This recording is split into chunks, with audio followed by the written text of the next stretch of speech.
Good morning વિદ્યાર્થી મિત્રો. હવે લાસ્ટ લેક્ચરની અંદર ભાગ 1 માં આપણે સમજી ગયા હતા, પ્રદૂષણ વિશે સમજી ગયા હતા, એના પ્રકારો વિશે સમજી ગયા હતા. હવે આજે આપણે ભાગ 2 આ પ્રકરણની અંદર જે ચક્રો ચાલે છે આ સૃષ્ટિમાં અને આવશ્યક છે એવા ચક્રો જેને આપણે કહીએ છીએ ભૂ જૈવ રાસાયણિક ચક્ર. ભૂ એટલે પૃથ્વી, સાદી ભાષામાં કહીએ તો આ પૃથ્વી ઉપર આપણે છીએ અને એ પૃથ્વી ઉપરથી આપણા જ માંથી આપણે સજીવ છીએ. સજીવને પણ અસ્તિત્વ રાખવા માટે અજૈવિક ઘટકોની જરૂર પડતી હોય છે. તાપમાન, હવા, પાણી, ભેજ બધા સજીવ નથી પણ અજૈવિક ઘટકો છે. આ બધા પૂરક સંબંધો છે, જૈવિક અને અજૈવિક ઘટકો. તો ભૂજૈવ રાસાયણિક ચક્ર કોને કહીશું એની વ્યાખ્યા સમજીએ તો પહેલા તો સમજો બરાબર. જે આપણે જે રહીએ છીએ સૂક્ષ્મ જીવો, જે આપણે જે આવરણની અંદર રહીએ છીએ એ આવરણ જૈવાવરણ છે અને એ જ જૈવાવરણની અંદર આ ઘટકો છે, આપણા જેવા જૈવિક ઘટકો છે. એનું અસ્તિત્વ રાખવા માટે જે અજૈવિક ઘટકો છે, તો જૈવિક અને અજૈવિક ઘટકો વચ્ચે કોઈ એવી પ્રક્રિયા થતી હોય છે જે અંતરની આંતર પ્રક્રિયા આપલે થતી હોય છે. કહેવાનો મતલબ જેને આંતરક્રિયા, એ આંતરક્રિયા થતી હોય છે અને એના વડે આ જૈવ આવરણના વિવિધ ઘટકો વચ્ચે શું થાય છે? પ્રોસેસ, પ્રક્રિયા થતી હોય છે જે પૃથ્વી અને વાતાવરણની અંદર. અહીંયા આપણે ચક્રો જોઈશું તો આ પૃથ્વી અને વાતાવરણ વચ્ચે આ ઘટકોની શું થતી હોય છે? આપલે થતી હોય છે. તો વાતાવરણમાં ઘટકો નાઇટ્રોજન, ઓક્સિજન, કાર્બન ડાયોક્સાઇડ, બરાબર, આવા બધા ઘટકોની પૃથ્વી ઉપરથી વાતાવરણમાં, અને એ શું છે? એક પ્રકારની ઉર્જા છે. આવી ઉર્જાનું સ્થળાંતર દર્શાવતું જે ચક્ર છે જેને આપણે ભૂ જૈવ રાસાયણિક ચક્ર તરીકે એને ઓળખીએ છીએ. હવે એમાં 4 પ્રકારના ચક્રો છે એ આપણે સમજવાના છે. તો એમાં પહેલું જલ ચક્ર, બીજું નાઇટ્રોજન ચક્ર, ત્રીજું C2 એટલે કાર્બન ચક્ર અને ચોથું ઓક્સિજન ચક્ર છે. હવે એક પછી એક આપણે આ ચક્રો વિશે સમજીશું. જ્યારે ત્યારે તમારા ટૂંકા સ્વરૂપે પૂછાય, એમાંથી ટૂંકા પ્રશ્ન તરીકે પણ પૂછાય. તો ત્યારે એ સમજાવતી વખતે હું બધું જ સમજાવી દઉં છું, એની અંદરથી આવતા પ્રશ્નો પણ તમને ખ્યાલ આવી જાય. તો પહેલું આ જલ ચક્ર છે. આકૃતિ જેમ તમને સમજણ પડે એ પ્રકારે આકૃતિ દોરવાની છે. એવું નથી કે ગાઈડમાં જેવી હોય એવી જ દોરવી, ચોપડીમાં હોય એવી જ દોરવી. જેવું આપણને ખબર પડે, જે માર્ગે જે ઉર્જા જાય છે અને પરત આવે છે એ માર્ગ દર્શાવવાનો હોય છે. એની અંદર સમજાવટ આવતી હોય છે. તો અહીંયા આપણે જલ ચક્ર વિશે સમજીએ તો તમને આકૃતિમાં દોરીને બતાવીશું સમજાવવા માટે. તો અહીંયા સૂર્ય બતાવ્યો છે, અહીંયા મેં વાદળ એક પ્રકારનું બતાવ્યું છે, ત્યાર પછી અહીંયા મેં આ વૃક્ષો બતાવ્યા છે, પ્રાણીઓ દોડતા. તમને જો આવડતું ના હોય તો બરાબર આપણે લખી દઈએ, એમાં કોઈ મોટી વસ્તુ નથી. તો પ્રાણીઓ છે અને નીચે આ જમીન છે અને આ ભાગ, જે મોટા ભાગનો ભાગ બતાવ્યો છે એ પાણીનો ભાગ બતાવ્યો છે. આપણે જાણીએ છીએ કે 3 ભાગનું પાણી છે, જમીન 1 ભાગનું છે. 3:1 નો રેશિયો છે. જમીન અહીંયા ઓછી બતાવી છે, આ જમીન છે. તો હવે અહીંયા આ ઘટક જે પાણી છે એ પાણી આ પૃથ્વી ઉપરથી વાતાવરણમાં અને વાતાવરણમાંથી પાછી પૃથ્વીમાં કેવી રીતે આવે છે આ જ સમજાવવાનું છે.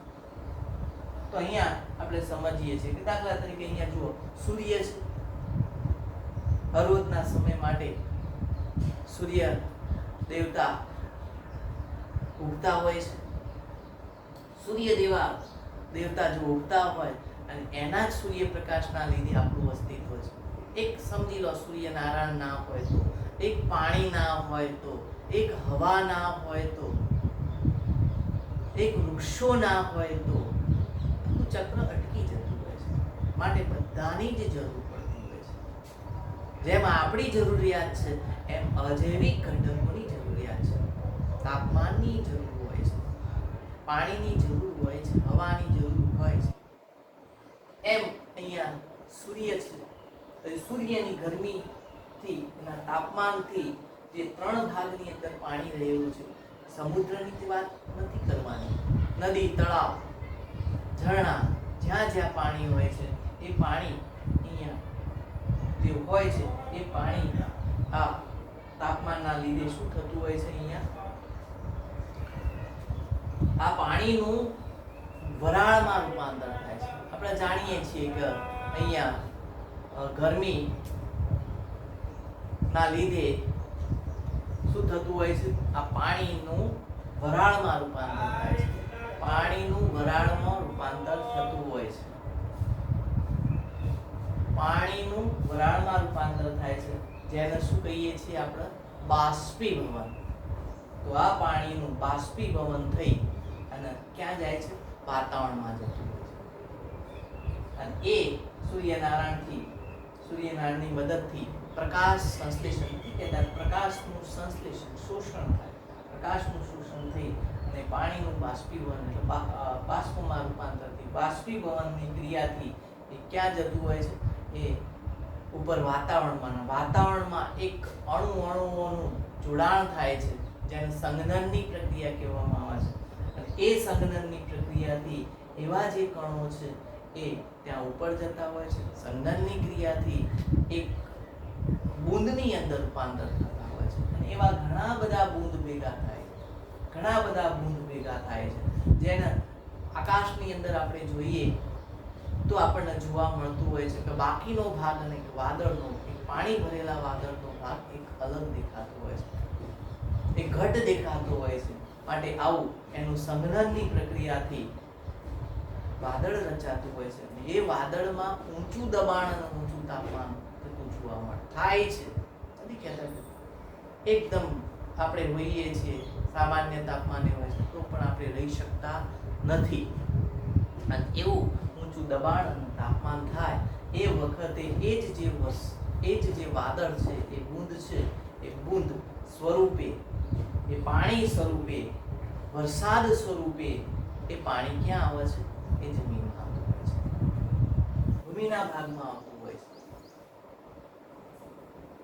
અને આ પ્રકારે એ પાણી આવતું. જો એનું તાપમાન જો નીચું થઈ જતું હોય છે, જો તાપમાન એ વખતે હોય દબાણનું તાપમાનની જરૂર છે, વરસાદ સ્વરૂપે આવતું હોય છે, પણ એ જે વરસાદ સ્વરૂપે આવે છે એનાથી પણ નીચા તાપમાને જતું હોય છે.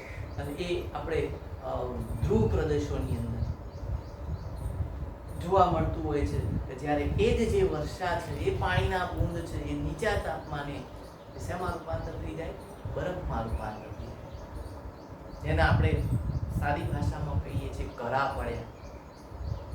પાણી સ્વરૂપે નહીં, પણ એ બરફ સ્વરૂપે એ જમીન પર આવતું હોય છે. તો આ પ્રમાણે વર્ષા અને બરફ સ્વરૂપે એ જ પાણી પાછું જમીન પર આવે છે.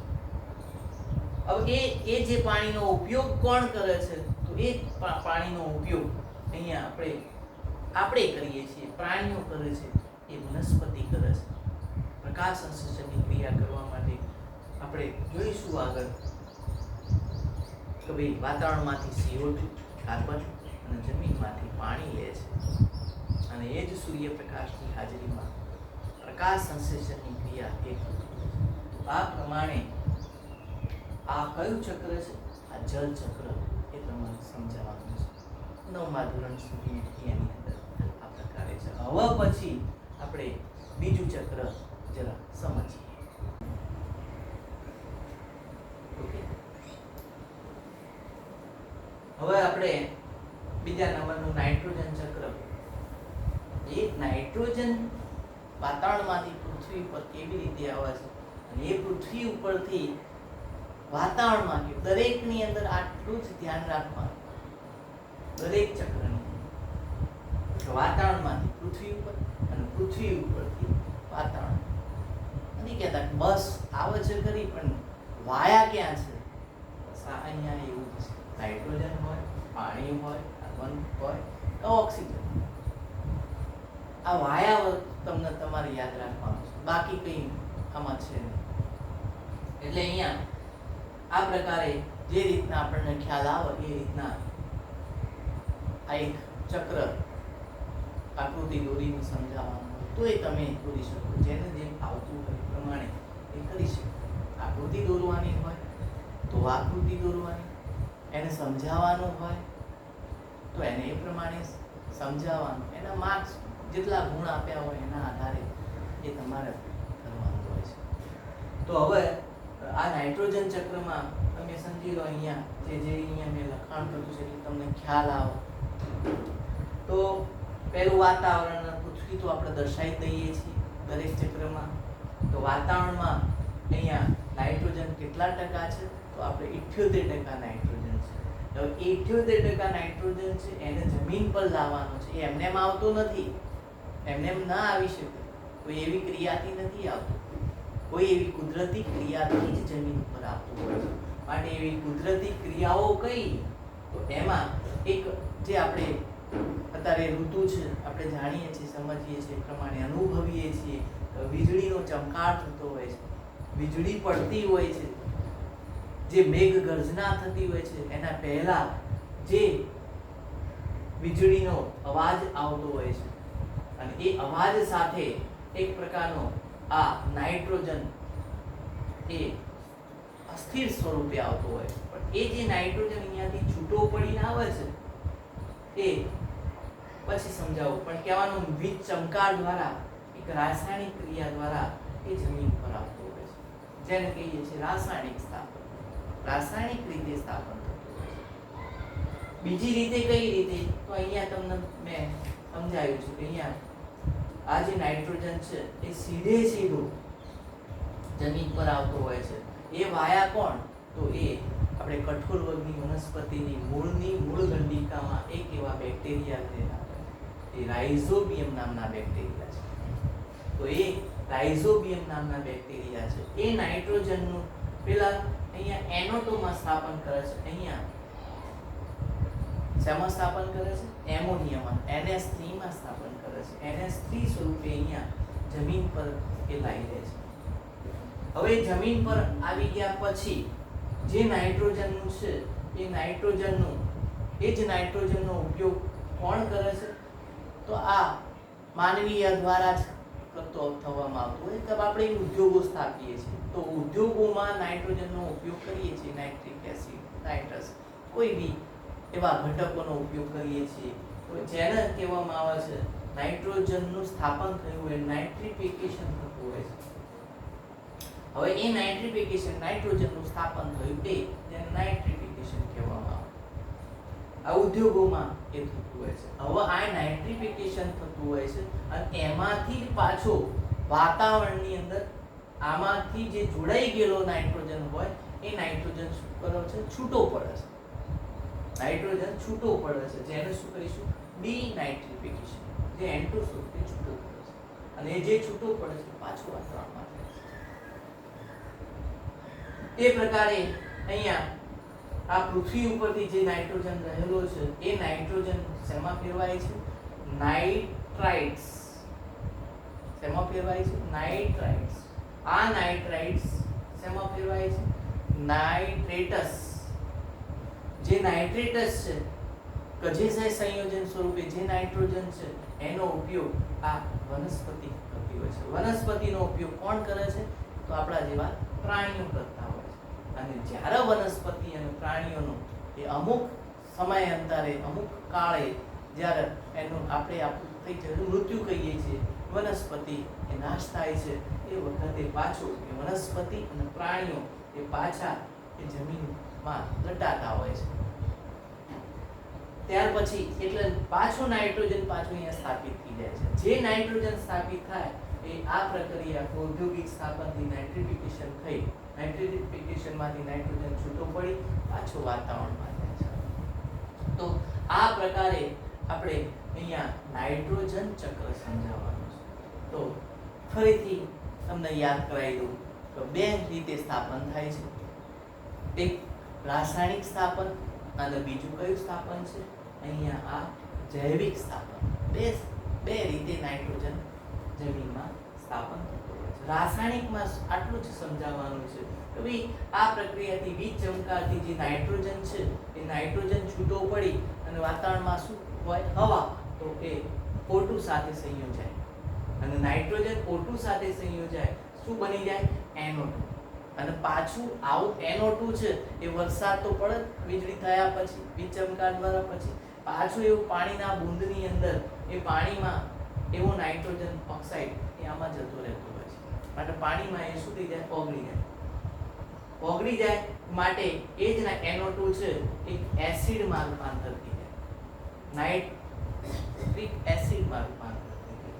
તો આવા પ્રકારની નાઇટ્રિફિકેશન પ્રક્રિયા થાય છે, નાઇટ્રોજનનું સ્થાપન થાય રાસાયણિક. અને જેમ આગળ પણ સમજાવ્યું એમ કે ભાઈ જૈવિક સ્થાપન કેવી રીતે થાય?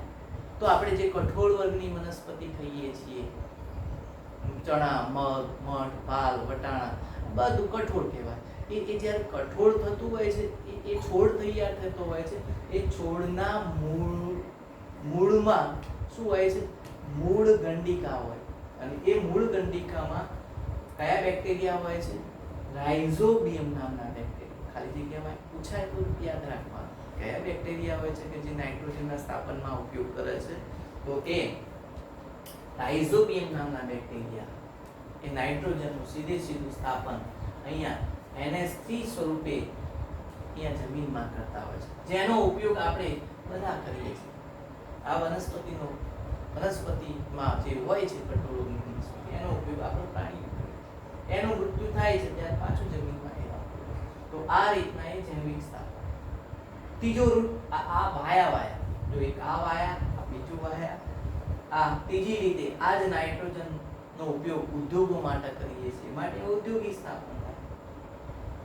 ઉદ્યોગો સ્થાપન જે નાઇટ્રોજનનું સ્થાપન થાય છે, નાઇટ્રિફિકેશન જેને કહીએ છીએ. પણ જે ઉદ્યોગો વડે જે વાયુ છૂટા પડતા હોય છે અને એમાં જે વાયુ છૂટા પડતા હોય એમાં નાઇટ્રોજન છૂટો પડે એ પ્રક્રિયા શું કહીએ છીએ આપણે? ડીનાઇટ્રિફિકેશન. અને ડીનાઇટ્રિફિકેશનની પ્રક્રિયાથી N2 પાછો છૂટો પડી અને પાછું વાતાવરણમાં એક જમા થતું હોય છે. આ પ્રકારે નાઇટ્રોજન ચક્ર છે. ખાસ તમારે ધ્યાન રાખવાનું આ જે રાસાયણિક ચક્રથી નાઇટ્રોજનનું સ્થાપન થાય છે એના કરતા અનેક ગણું સ્થાપન કોના દ્વારા થાય છે? અહીંયા બેક્ટેરિયા દ્વારા. બેક્ટેરિયા શું છે? સૂક્ષ્મ જીવો છે, એટલે સજીવો દ્વારા સ્થાપન થાય છે. આમ બે પ્રકારે નાઇટ્રોજનનું સ્થાપન થાય છે, રાસાયણિક સ્થાપન અને જૈવિક સ્થાપન. તો આપણે આ નાઇટ્રોજન ચક્ર આ રીતે સમજાવી શકીએ. હવે પછી કાર્બન ચક્ર વિશે સમજીશું. હવે આ ત્રીજા નંબરનું ચક્ર જે કાર્બન ડાયોક્સાઇડ છે. અને કાર્બન ડાયોક્સાઇડ એ પણ ક્યાં જોવા મળે છે? એ ક્યાં હોય છે? તો એ વાતાવરણમાં હોય છે. વાતાવરણમાં હોય છે તો કેટલા પ્રમાણમાં હોય છે? તો એમાં 21% કાર્બન એ CO2 સ્વરૂપે વાતાવરણમાં. હવે આ વાતાવરણમાં રહેલો જે CO2 છે પેલાની જેમ જ એ જમીન પર કેવી રીતે આવે છે, જમીનમાંથી પાછો વાતાવરણમાં કેવી રીતે જાય છે, એના માર્ગ, એના એ જ રસ્તાઓ કયા માર્ગે જાય છે. તો વાતાવરણમાં રહેલો જે 21% CO2 છે એનો પહેલા કોણ ઉપયોગ કરે છે? તો જમીન પર રહેલી વનસ્પતિ ઉપયોગ કરે છે. અને ઉપયોગ કરે છે તો કેવી રીતે ઉપયોગ કરે છે? તો એના આ સૂર્યપ્રકાશની મદદથી પ્રકાશનું શોષણ કરી, એટલે પ્રકાશ સંશ્લેષણ કીધું. અને એ પ્રકાશ સંશ્લેષણની પ્રક્રિયામાં શું હોય છે? વાતાવરણમાંથી આ CO2 લે છે અને જમીનમાંથી આ વનસ્પતિ શું લે છે? પાણી લે છે. તો CO2 અને જમીનમાંથી પાણી લઈ વનસ્પતિમાં પર્ણમાં લીલા રંગનું શું હોય છે? હરિત કણ હોય છે. તો એ હરિત કણની હાજરી સૂર્યપ્રકાશ અને અને હરિતકણની હાજરીમાંથી અહીંયા આ CO2 અને H2O માંથી શું બને છે? C6H12O6 જે ગ્લુકોઝ બને છે, જે એક કાર્બનિક પદાર્થ બને છે. તો એ કાર્બનિક જે પદાર્થ મેળવવાની જે પ્રક્રિયા છે એને આપણે કહીએ છીએ પ્રકાશ સંશ્લેષણની ક્રિયા. તો આ પ્રમાણે એ CO2 એ કાર્બન છે જમીન પર આવતો હોય છે. કાર્બન જમીન પર આવતો હોય છે અને એક જમીન પર જે આવતું હોય છે એ કાર્બન નો પાછો પૃથ્વી પર જમા થતો હોય છે. હવે આ જ બીજું તો જમીન પર આવી ગયું. આ રીતના વનસ્પતિમાં એક ખોરાક છે, ખોરાક સ્વરૂપે એ જમા થતો હોય છે. તો હવે એ ખોરાકનો ઉપયોગ કોણ, એ વનસ્પતિનો ઉપયોગ કોણ કરે છે? એ આપણા જેવા પ્રાણીઓ. આખી સૃષ્ટિની અંદર પ્રાણીઓ હોય છે અને એ પ્રાણીઓ આપણે કહીએ છીએ ને શ્વાસોશ્વાસ, શ્વાસ વત્તા ઉચ્છ્વાસ, શ્વાસ વત્તા એ ઉચ્છ્વાસ, જેને શ્વાસમાં આપણે શું લઈએ છીએ? ઓક્સિજન લઈએ છીએ અને ઉચ્છ્વાસ બહાર શું કાઢીએ છીએ? ઉચ્છ્વાસમાં CO2 અને એ ઉચ્છ્વાસમાં CO2 બહાર નીકળે છે એ પાછું આપણે હવામાં ફેંકી દઈએ, વાતાવરણમાં જતો રહે છે. એક આ માર્ગે. બીજી રીતે કહીએ તો આ જ પ્રાણીઓ છે, આ જ વનસ્પતિ કચરો આપણે આગળ પણ સમજ્યા કે ભાઈ એના જમીનમાં અમુક સમયે એ દટાતા હોય છે. વર્ષોના અંતે, કરોડો વર્ષોના અંતે, લાખો વર્ષોના અંતે આ જે દટાયેલા હોય છે જેને અશ્મિઓ કહે છે અને ઓક્સિજનની ગેરહાજરીમાં એક એનું દહન થતું હોય છે, જેને આપણે પેટ્રોલ, ડીઝલ, કેરોસીન આ જે બળતણનો ઉપયોગ કરીએ છીએ એ અશ્મિઓ છે. એ અશ્મિ બળતણનું આપણે બાળીએ છીએ દહન તરીકે એની ક્રિયાની અંદર છે. તો એક વાયુ સ્વરૂપે પાછા એ CO2 એ વાતાવરણમાં જમા થઈ જતા હોય છે. તો આ પ્રમાણે વાતાવરણમાંથી પૃથ્વી ઉપર અને પૃથ્વી ઉપરથી વાતાવરણમાં આ માર્ગે આ CO2 ચક્ર આપણને જોવા મળતું હોય છે. પ્રકાશ સંશ્લેષણની પ્રક્રિયા પણ એ રીતના સમજાવવાનું કે એમાંથી પ્રકાશ સંશ્લેષણની ક્રિયાથી આપણને ઓક્સિજન પણ છૂટો પડતો હોય છે. તો આ પ્રમાણે પહેલો કાર્બનિક પદાર્થ કયો? તો C6H12O6 એ ગ્લુકોઝ સ્વરૂપે છૂટો પડે છે. તો આ પ્રમાણે કાર્બન ચક્ર. અને હવે પછી આપણે ઓક્સિજન ચક્ર આપણે સમજીએ. ચલો હવે છેલ્લું ચક્ર જે ઓક્સિજન ચક્ર છે. તો હવે આવું ઓક્સિજન વાતાવરણમાંથી મળે છે આપણને. તો વાતાવરણમાં ઓક્સિજન કેટલા પ્રમાણમાં હોય છે? 21% ઓક્સિજન હોય છે. હવે એક ઓક્સિજન આપણે જમીનમાં ઉપર કેવા સ્વરૂપે જોવા મળે છે? તો એક નિર્જીવ ઘટક તરીકે હોય છે અને સજીવ ઘટક તરીકે પણ હોય છે, જૈવિક ઘટક તરીકે. તો નિર્જીવ ઘટક તરીકે ક્યાં હોય છે જમીનની અંદર? તો આપણે જાણીએ છીએ એમ કે જમીનમાંથી ધાતુઓ બધા જે છે, જે પદાર્થો છે એ બનાવવા માટે, સંયોજન બનાવવા માટે ઓક્સિજનની જરૂર હોય છે. એટલે ત્યાં એક ઓક્સિજન હોય છે. બીજું આપણે જે ઉપયોગ કરીએ છીએ જે ખોરાકની અંદર પ્રોટીન, ચરબી, કાર્બોહાઈડ્રેટ્સ, તો એમાં પણ સંયોજન સ્વરૂપે ઓક્સિજન એ હોય છે. તો અહીંયા કયા સ્વરૂપે આ જમીનમાં જોવા મળે છે ઓક્સિજનની? તો નિર્જીવ ઘટક તરીકે અને જૈવિક ઘટક તરીકે બે સ્વરૂપે જોવા મળતું હોય છે. હવે આપણે અહીંયા ચક્ર ઉપર આવીએ કે અહીંયા જે વાતાવરણમાં રહેલો ઓક્સિજન છે એ જમીનમાંથી પાછું વાતાવરણ કેવી રીતે થાય છે? તો એને એ સમજાવવા માટે આપણે બે બાબત ધ્યાનમાં લેવી પડે કે જે આપણે ઓક્સિજનનો ઉપયોગ કરીએ છીએ એ કઈ ક્રિયાઓ છે, ઓક્સિજન મુક્ત કેવી રીતે થાય, છૂટો કેવી રીતે પડે છે, એ બાબત સમજવી પડે. તો અહીંયા વાતાવરણમાંથી જે ઓક્સિજન આપણે ઉપયોગ કરીએ છીએ તો એવી કઈ ક્રિયા છે? તો બે ક્રિયાઓ છે. આમ તો મેં દર્શાવી શ્વસનની, પણ બે ક્રિયાઓ છે. એક દહનની ક્રિયામાં ઓક્સિજન, હવા વગર કોઈ સળગ નથી સળગતું, એટલે દહનની ક્રિયામાં ઓક્સિજનની જરૂર છે. અને બીજું કઈ ક્રિયાની અંદર? જે આપણે શ્વાસ લઈએ છીએ એ શ્વાસની ક્રિયાની અંદર, શ્વસનની ક્રિયાની અંદર ઓક્સિજનની જરૂર છે. તો માટે આ શ્વસનની ક્રિયા બંને વનસ્પતિ પણ શ્વસન કરે છે, પ્રાણીઓ પણ શ્વસન થતું હોય છે. તો એમાં આ ઓક્સિજનનો ઉપયોગ કરે છે. એ સિવાય એ જ જે વનસ્પતિ છે, જે પ્રાણીઓ છે, એમાંથી જમીનમાંથી જે વનસ્પતિ પાણી લે છે એટલે કે અહીંયા CO2 અને H2O જે વાતાવરણમાંથી જે CO2 છૂટું પડતું હોય, જમીનમાંથી જે પાણી CO2 અને H2O બંનેનો ઉપયોગ કરી અને કઈ ક્રિયા થતી હોય છે? પ્રકાશ સંશ્લેષણ. પ્રકાશ સંશ્લેષણની ક્રિયાથી ઓક્સિજન મુક્ત થાય છે. કેવી રીતે મુક્ત થાય છે? તો એના માટે આપણે પ્રકાશ સંશ્લેષણની ક્રિયાનું સમીકરણ સમજવું પડશે. તો અહીંયા સમજો તમે કે આ CO2 અને આ પાણી. તો અહીંયા કેટલા કાર્બન ડાયોક્સાઇડના અણુઓ? 6 કાર્બન ડાયોક્સાઇડના અણુઓનો ઉપયોગ થાય છે અને H2O કેટલા? 12 પાણીના અણુઓનો ઉપયોગ કરી કોની હાજરીમાં? તો હરિતકણ, હરિતદ્રવ્યની હાજરીમાં અને સૂર્યપ્રકાશની હાજરીમાં આ પ્રક્રિયા થતી હોય છે. રાસાયણિક પ્રક્રિયા થાય છે અને એટલા માટે તો સૂર્ય ઊર્જાનું કઈ ઊર્જામાં રૂપાંતર થાય? તો રાસાયણિક ઊર્જામાં રૂપાંતર થતું હોય છે. તો અહીંયા એ રાસાયણિક સમીકરણ કેવા પ્રકારનું છે? આગળ 10મા ધોરણમાં પણ આ એક બેલેન્સ ઇક્વેશન, બેલેન્સ એ તમારે સમજવું પડશે. જરા સમજીએ ડાબી બાજુ બરાબર જમણી બાજુ કેવી રીતે થાય છે તે. તો અહીંયા 6CO2 + 6H2O આની હાજરીમાં શું બને છે? 6C6H12O6 જેને શું કહીએ છીએ? ગ્લુકોઝ. ગ્લુકોઝ નામનો રાસાયણિક પદાર્થ કાર્બનિક સંયોજન સ્વરૂપે છૂટો પડે છે. ઓક્સિજન છૂટું પડે છે, પાણી છૂટું પડે છે. પણ બેલેન્સ કેવી રીતે થાય? તો અહીંયા જોઈ લેવાનું, અહીંયા કેટલા કાર્બન છે? તો અહીંયા કાર્બન કેટલા છે? 6 કાર્બન છે. ચલો ઓક્સિજન કેટલા છે? અહીંયા આ ડાબી બાજુ બરાબર કેટલા ઓક્સિજન છે?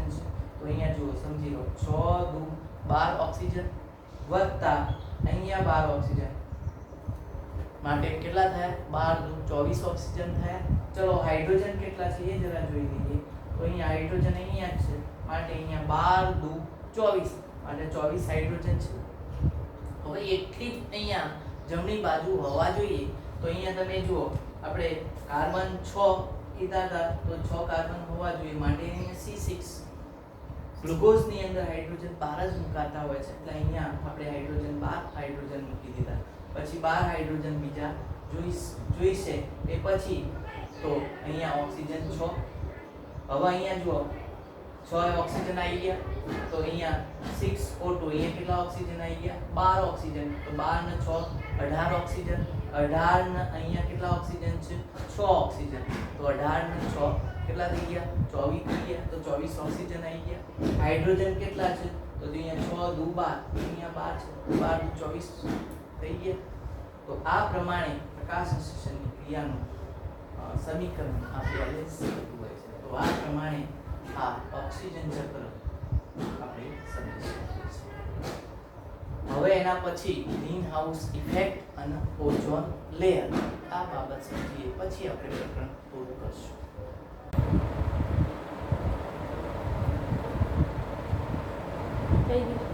હવે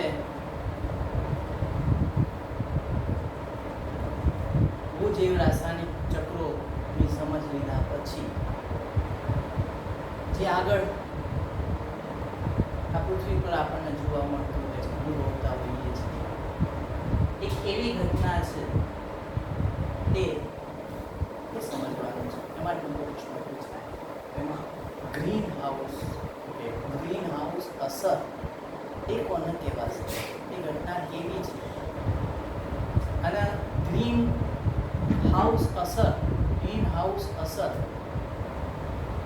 થાય એના માટે જવાબદાર એવા ઘટક વાયુઓ કયા છે એના વિશે આપણે સમજીશું. તો એમાં ગ્રીન હાઉસ અસરમાં મુખ્યત્વે કયો વાયુ જવાબદાર છે? CO2 વાયુ, કાર્બન ડાયોક્સાઇડ વાયુ જવાબદાર છે. અને એક પોસ્ટ પોલ્યુટેડ ગેસ છે, એ ઠંડો પણ વાયુ છે. પણ એવું વાતાવરણમાંથી એ CO2 પૃથ્વીમાં જે આવતો હોય છે એ પૃથ્વીમાંથી જે ઉષ્મા છે એ હુંફાળું વાતાવરણ કહીએ છીએ. એવો CO2 વાયુ એ ઉષ્માને એના બહારના ભાગ, એના પેટાળમાં તો ગરમી હોય જ વાયુ જે એ જે CO2 વાયુ છે એને બહારના વાતાવરણમાં જે જતો એને શું કરવામાં આવે છે? રોકવામાં આવે છે. પૃથ્વીમાંથી ઉષ્માને તેના બહારના વાતાવરણમાંથી જતો એ રોકે છે. અને આ જે CO2 આવા વાયુઓ જે બહાર જતા રોકે છે, આવા વાયુઓ કામ શું છે એમનું? પૃથ્વીના વાતાવરણનો વધારો કરી આપે છે. પૃથ્વીના વાતાવરણમાં વધારો કરી આપે છે અને જેના લીધે સમગ્ર વિશ્વના સરેરાશ જે તાપમાન છે એનો વધારો થાય છે. આ રીતના વિશ્વના સરેરાશ તાપમાનને વધારાની જે અસર છે, તાપમાનમાં વધારો થઈ જાય તો કેવી અસરો થાય? તો આ અસરોને શું કહેવામાં આવે છે? ગ્રીન હાઉસ અસર. સારી રીતે સમજીએ તો જે CO2 વાયુ છે એ પૃથ્વી ઉપર આવતો હોય છે, પૃથ્વી ઉપરથી જે પરાવર્તન થતું હોય છે અને જે વાતાવરણમાં CO2 એ જતો હોય છે, પણ એ CO2 ગરમ થઈ જતો હોય છે અને એના લીધે એ જે પૃથ્વી ઉપરથી જે એના CO2 બહારના વાતાવરણમાં જતો એ રોકતું હોય છે. અને આવા વાયુઓ શું કરતા હોય છે? સમગ્ર વિશ્વના તાપમાનને, સરેરાશ તાપમાનનો વધારો કરતા હોય. તો આવી અસરને આપણે ગ્રીન હાઉસ ઇફેક્ટ તરીકે. હવે આવી અસરથી કેવી સ્થિતિ સર્જાતી હોય છે? એને ગ્લોબલ વોર્મિંગ કહેવામાં આવે છે. ગ્લોબલ વોર્મિંગ શબ્દ સાંભળતા હોઈએ છીએ, ન્યૂઝપેપરની અંદર પણ જોતા હોઈએ છીએ. આજે તો પરિસ્થિતિ એવી છે કે ગ્લોબલ વોર્મિંગના લીધે કેટલીક વિનાશક અવસ્થાઓ ઊભી થઈ જતી હોય છે. તો આ જેને કહીએ છીએ કે વૈશ્વિક ઉષ્મીયકરણ, વૈશ્વિક સરેરાશ તાપમાનનો વધારો થઈ જાય એને જ આપણે વૈશ્વિક ઉષ્મીયકરણ કહીએ છીએ. એને જ ગ્લોબલ વોર્મિંગ તરીકે ઓળખીએ છીએ. અને ગ્લોબલ વોર્મિંગ, વૈશ્વિક સરેરાશ તાપમાન જો વધી જાય તો આપણે અનુભવ કરીએ છીએ, જાણીએ છીએ એ મુજબ શું થાય છે? તો જે ધ્રુવ પ્રદેશનો જે બરફ છે એવો CO2 ગરમ વાયુ છે એ પૃથ્વી ઉપરથી પાછો ઉપર જશે એટલે ઊંચા દબાણથી નીચા દબાણ તરફ જશે, એનું સ્થળાંતર થશે. અને નીચા દબાણમાં એ કયા પ્રદેશો હોય છે? ધ્રુવ પ્રદેશો હોય. ધ્રુવ પ્રદેશોમાં શું હોય છે? બરફ હોય છે, બરફના પર્વતો હોય છે, હિમાલય બરફના પર્વતો. તો આ જે ગરમ વાયુ છે એનું પ્રસરણ ત્યાં થાય છે અને એ બરફના પર્વતો ઉપર એ વાયુ જાય છે માટે બરફ ગરમ, CO2 વાયુ ગરમ છે માટે એ બરફના પર્વતો શું થઈ જશે? પીગળી જશે. અને જો પીગળી જશે તો એ બધું જ પાણી એ ક્યાં આવશે? એ દરિયાની અંદર આવશે, સમુદ્રની અંદર, સમુદ્રના કિનારા સુધી. તો પાણી તો હોય જ અને એમાં પાછું વધારાનું પાણી આવે તો શું થઈ જાય? એ પાણી બહાર આવી જતું હોય છે અને આસપાસના વિસ્તારોમાં પાણી ફરી વળતું હોય છે. મોટી હોનારત સર્જાતી હોય છે. આ પહેલાંના 8મા ધોરણમાં આવતું હતું કે ભાઈ CO2નું પ્રમાણ વધી જાય તો શું અસર થાય? તો આવું પાણી પર્વતોનું બરફનું પાણીમાં પીગળી જવાથી સમુદ્રમાં આવતું હોય છે અને એ પાણી બહાર આવી જતું હોય છે, આસપાસના વિસ્તારોમાં પાણી ફરી વળે મોટી હોનારત આવી અસરો થતી હોય છે. માટે અહીંયા ગ્લોબલ વોર્મિંગથી શું થાય? તો ધ્રુવ પ્રદેશોમાં આવો બરફ પીગળી જતો હોય છે. ત્યાર પછી અચાનક સરેરાશ તાપમાન વધી જાય તો શું થાય? એકદમ ગરમી વધી જાય. તાપમાન હોય બરાબર છે, અચાનક તાપમાનમાં વધારો થઈ જાય, અચાનક તાપમાનમાં ઘટાડો થઈ જાય માટે અહીંયા બરફ પીગળી જતો હોય છે. ત્યાર પછી જેને કહીએ આકડો ઉનાળો કોઈ સામાન્ય નથી, એવી ગરમી એ પડી જતી હોય છે. વનસ્પતિ પણ રહી શકતી નથી, એવા પ્રકારનું તાપમાન ઊંચું જતું હોય છે. ત્યાર પછી સાથે સાથે એ કહીએ તો વધારે પડતી ઠંડી થઈ જાય, વધારે પડતી ગરમી થઈ જાય અને જેના લીધે રોગચાળો ફાટી નીકળે, આપણે સજીવોનું અસ્તિત્વ રહી શકતું નથી. આવા પ્રકારની પરિસ્થિતિ થતી હોય છે. કહેવાય છે ને, excess of everything is waste. એમ આવી અસરના લીધે વધુ પડતો વધારો થઈ જાય તો એના લીધે આવી અસરો જોવા મળે છે. વૈશ્વિક ઉષ્ણીયકરણના લીધે કઈ અસરો જોવા મળે છે એ પ્રશ્ન પણ આપણે સમજાવીશું. હવે જે ગ્રીન હાઉસ અસર માટે જવાબદાર ઘટક વાયુઓ કયા છે, કયા વાયુઓ? CO2 સમજાવી છે. CO2 જ નહીં, મિથેન પણ એના માટે જવાબદાર છે.